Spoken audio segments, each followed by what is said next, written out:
Pesantren tidak hanya menjadi tempat belajar, tapi juga tempat menanamkan semangat kebangsaan.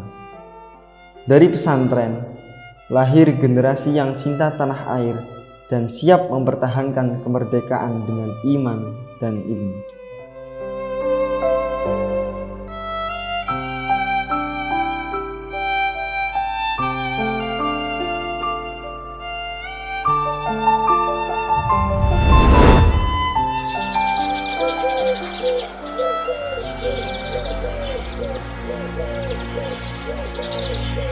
Proklamasi.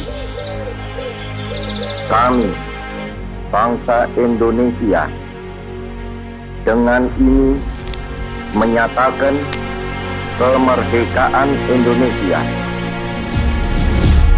Hal-hal yang mengenai pemindahan kekuasaan dan lain-lain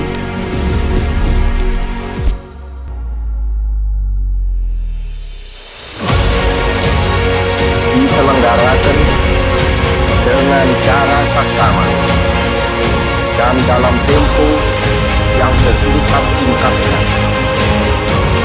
Jakarta, 17 Agustus 1945, atas nama bangsa Indonesia, Soekarno, Hatta.